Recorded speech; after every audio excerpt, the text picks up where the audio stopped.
nga abiri mu bbiri omwezi ogw'omunaana omwaka guno gavumenti yalangirira nga bwejja entambu y'okuzimba ebiryo by'amasannyalaze ku biryo bya Action Falls.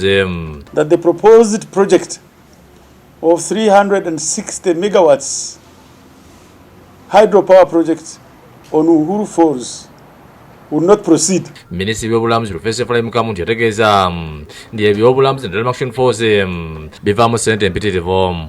Billions of investments already being negotiated for IN location in the site proposed for this hydropower. Tewazeewo okutya oluvala olukiiko lwa kabineti okuddamu okutukiza ensonga ey'okwagala okuzimba ebiryo by'amasannyalaze ku biryo bya Action Falls enteekateeka ezaali zayimirizibwa.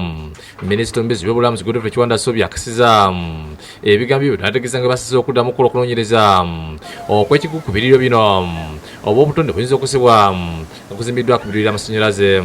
Ensonga ya Action ejja kukomawo mu kabineti twongere okugyetegereza tutunule tulabe kubanga ffe twali nga kifaisa baga nti twagana kunoonyereza kwonna naye twalowoozezza nti newatekebwewo okunoonyereza balabe kiki ekiriwo bwe tutekawo ebbibiro ly'amasannyalaze tukosebwa kyenkana ki bakule okunoonyereza ekinaaba kivudde baga nti nno nti tetukola bibiro by'amasannyalaze olw'ensonga zino ezituweereddwa bannassaayansi. Dr. Simon Nampino nga mukugu mu byobulamuzi n'obutonde azze okutya nikirabika gavumenti yamaliridde okusanya ebiryo bino era nga liko ebyokulabirako byamenye.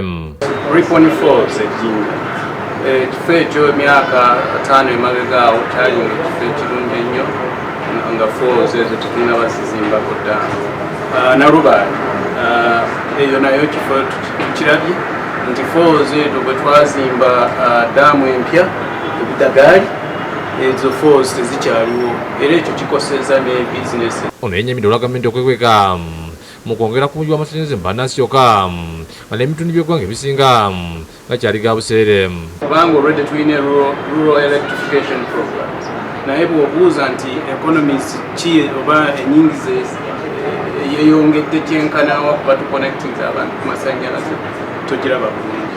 Infact mu byalo abasinga bali ku sola. Benedict Ntale nga yamyuka ekibiina ekigatta ebitongole ebirambuza abantu mu ggwanga asabye gavumenti okukuba mu kifuba mu nteekateeka z'okuzimba ebiryo by'amasannyalaze ku Action Falls.